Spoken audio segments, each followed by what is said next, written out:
Hey everyone, welcome back to the channel. Thanks for tuning in for another episode. I got a viewer question the other day asking about whether or not a jerkbait works well in cold, clear water. And I thought to myself, that's a great topic to do a video on. I'm going to talk about some of my favorite baits that work in cold, clear water. I thought it was an interesting question to get because, a lot of people I think out there would consider a jerkbait like the Berkley Stunner right here as being one of the best baits for cold, clear water.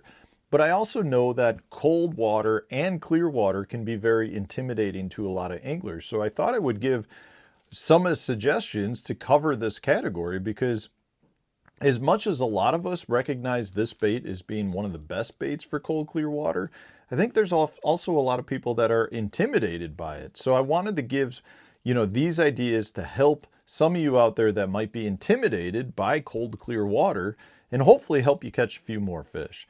I think in general, jerkbait is one of the best baits at catching fish under those conditions.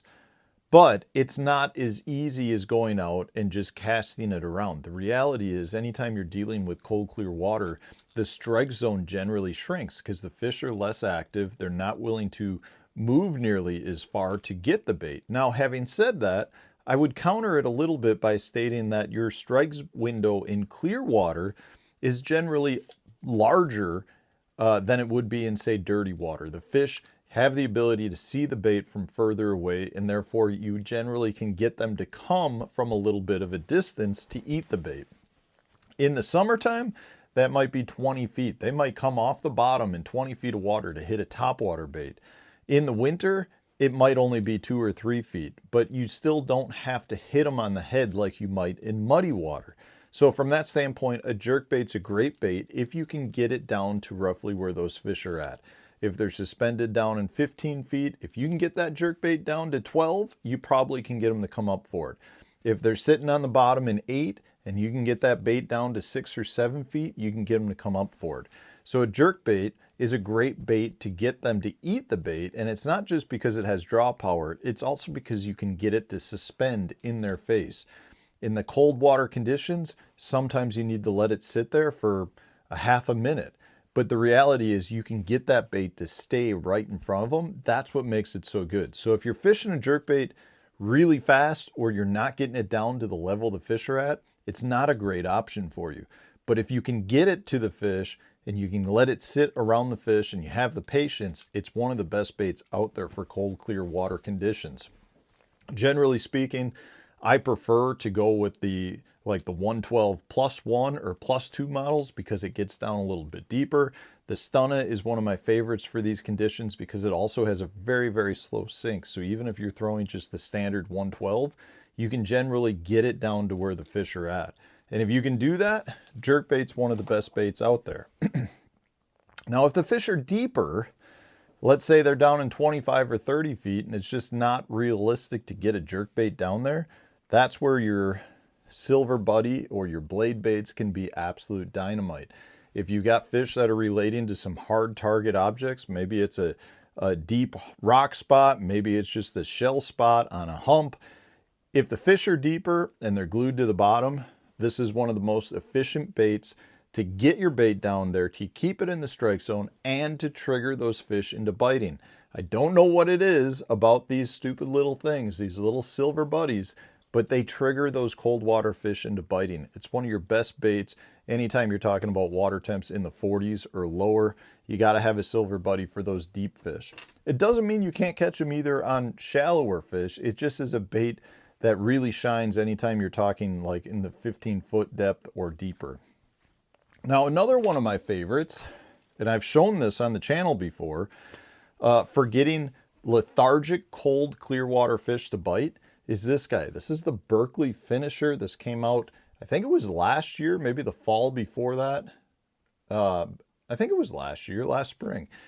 This bait has a crazy, crazy, erratic darting motion that for whatever reason triggers cold water fish into biting. It's similar to a jerkbait in terms of its attracting and draw power and reactionary ability to get those fish to strike. But the cool thing with the Finisher is you can fish it much deeper And at the same time, you can almost work it in place just by getting that bait to twitch back and forth. And when I say twitch, you snap the rod tip and go 3 feet this way, you snap it again, it goes 3 feet this way, but it stays in that strike zone. It's not really moving fast out of it. You can literally get this bait almost to dart back and forth and stay right in place. I don't know what it is, but when you're talking about really getting into that cold water period, this bait has that power to trigger those fish into striking. I've caught so many bass on this, a lot of other predatory species like pike and walleye. I've also caught a ton of panfish on it, and they actually got a small size now, the little size 4, which I have not used yet. But the rumor is it's catching a lot of crappie and bluegill and perch, so I'll have to get myself some of those as well. But I love that bait for cold water applications. Then you can't forget about your swim baits. I personally prefer small swim baits in the cold, clear water over your larger ones. Once the water starts warming, I like to throw bigger ones, but generally speaking, if you're talking about cold water temperatures, your little boot tail swim baits like this Kitech on a little finesse core tackle tush head, it's a dynamite killer. It catches everything, and it's one of those baits, again, you can control the depth, you can control a really slow speed to keep that bait in the strike zone, to keep it at the depth that the fish are at. And a lot of fish have a hard time denying that easy meal. A little swim bait swimming by is deadly on pretty much all game fish out there. So I've always got a small swim bait rigged up. And last but not least, you know, it's hard to deny the draw power of just your jig head minnow. This is a 4-inch Sakamata shad on a core tackle tush jig head. If you're using forward-facing sonar and you have the ability to identify where the fish are at, whether they're suspended out in treetops, maybe they're sitting in brush piles, you can get a jig head minnow to hover in place very well to the point where you can keep the bait, again, in the strike zone. The fish have a hard time denying an easy meal, and this bait just kind of rocks back and forth and stays right where you need it to be. So if you are using forward-facing sonar, it will excel this. You don't actually have to use forward-facing sonar, but the bait really shines when you have the ability to know where it's at in the water column in relation to the fish or the cover that you're fishing. The key with all of these baits in your cold, clear water conditions, though, is to keep the bait in the strike zone, still is able to impart reaction strikes out of the fish, and is just something that generally mimics your bait fish or shad species. You know, keep in mind when you're talking cold water, the primary forage is other fish species. Your other shad, minnows, shiners, panfish, that's what the fish are feeding on. Your species that would normally be forage species like frogs, crayfish, salamanders, they're all dormant in those cold water conditions. So the fish are truly keying in on other fish species to be the primary forage. And these baits absolutely shine in your cold, clear water conditions. So when I head out on the clearest water around me in the coldest times of the year, these are the baits I'm throwing. Let me know in the comment section, do you guys have other suggestions so that the viewers can learn from you as well? I'd love to hear as well for my own perspective. And I appreciate all you watching. If you enjoyed today's video, hit the like button, subscribe to the channel if you haven't already. Stay tuned, we'll have a new video coming out tomorrow.